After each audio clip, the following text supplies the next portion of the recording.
भाई साहब हमारे घर के यहाँ सिखाया है कि लड़की की हमेशा रिस्पेक्ट करो, हमेशा इज्जत करो। ये बात सही भी है। स्कूल में भी हमको ये पढ़ाया जाता था कि भाई महिलाओं को इज्जत दो, बिल्कुल दो, सही बात है, दो। लेकिन कई बार ऐसी चीजें हैं कि मन करता है मिले तो रपटा दो। क्यों मैं बात क्यों बोल रहा हूँ, पहले आप ये वीडियो देखो, उसके बाद बताऊंगा आपको। अधिनायक जय हे भारत भाग्य विधाता, पंजाब सिंधु गुजरात मराठा द्राविड़। देख लिया, ये जो लड़की है इसका नाम है हना अब्राहम, ये इसकी टिकटॉक की आईडी है, ठीक है भाई साहब। इससे पहले भी कई बार ऐसा होया है कि वुमेन एम्पावरमेंट के नाम पे सिर्फ सेक्स और दारू पीना यही दिखाया गया है। मैं नाम नहीं लूंगा, लेकिन है वेब सीरीज ऐसी, और कई फिल्मों में भी यही चीज दिखाकर सिर्फ वुमेन एम्पावरमेंट का नाम चिपका दिया गया, जबकि ये रियलिटी नहीं है। लेकिन कोई बात नहीं, चलो ये इतना नहीं था। लेकिन इस बार भाई साहब बोलना जरूरी है, क्योंकि इस बार देश की इज्जत का सवाल है। और ये लड़की, इसने हमारे नेशनल एंथम की जो है बेइज्जती की है। देख ली ना आपने, वीडियो देखी, इसने हमारे नेशनल एंथम को बेइज्जती की है। और उसके अंदर जो वर्ड लिखे आ रहे हैं ना, पोस्ट कर करके आप एक बार उनको पढ़ो और पता चल जाएगी सफाई से कि वो क्या कहना चाह रही है। भाई कुछ दिनों से मैं भी देख रहा हूँ, बहुत टिकटॉक वर्सेस यूट्यूब का जो है वॉर चल रहा है। उसने उसको कुछ कहा, उसने उसको कुछ कहा, ठीक है भाई, वो उनका आपस का है, जो चल रहा था ठीक है। लेकिन भाई साहब ये आग अब देश तक आ गई है, देश की इज्जत पर आ गई है बात।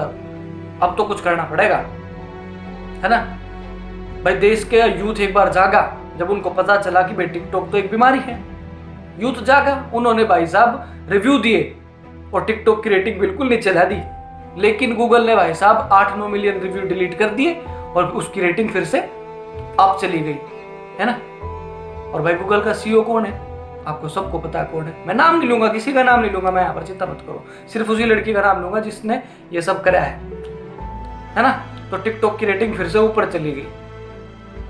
अच्छा, मेरे को एक बात नहीं समझ आती, टिकटॉक वाले अपने आप को सेलिब्रिटी बताते हैं, अपने आप को कंटेंट क्रिएटर बताते हैं। अच्छा भाई, टिकटॉक वालों आपका कंटेंट क्या है?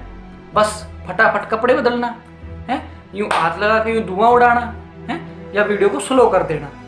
इसके अलावा आपका अलग से कोई कंटेंट बता दो मेरे को, है। चलो ये सब भी ठीक है भाई साहब, अच्छा था, चलो एक एप्लीकेशन थी भाई, टैलेंट निखर निखर के सामने आ रहा था। लेकिन भाई अब तो इस पर बहुत ज्यादा गंद मच गई है ना। मतलब कुछ भी लिया और ये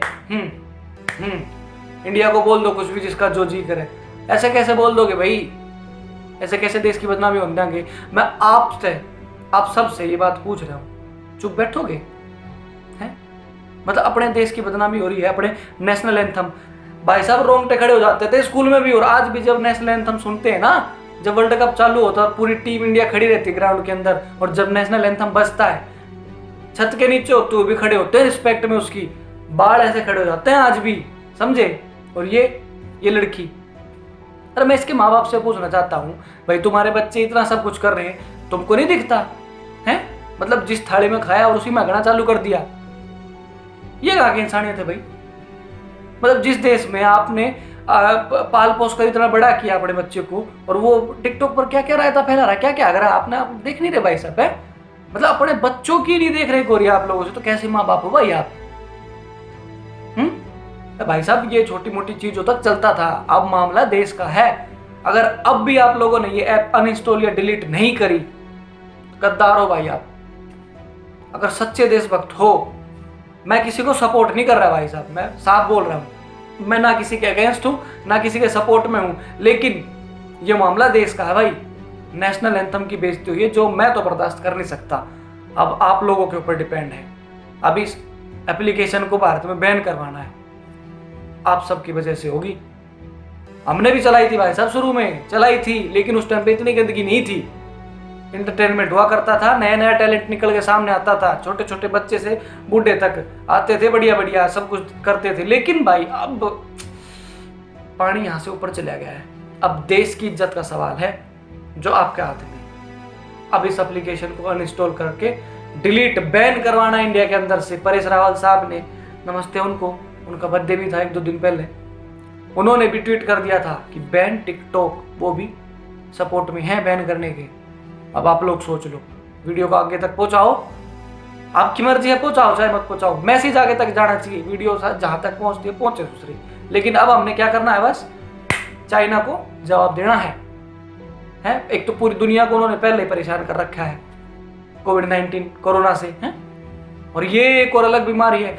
अरे ये तो ठीक है, ऐसी ऐसी वीडियोस भी है भाई साहब, नदी के बीच में खड़े होकर वीडियो बना रहे हैं, मौत को साफ न्योता दे रहे हैं, ट्रेन के आगे खड़े होकर वीडियो बना रहे हैं, छत पे से कूद रहे हैं। और भाई 2-4 लाइक के लिए आप क्या करने लग रहे हो भाई, ये तो गलत बात है ना। तो इस बार तो भाई साहब इस कुछ करना पड़ेगा इस वीडियो का। बस चलता हूँ, समझदार को इशारा काफी है।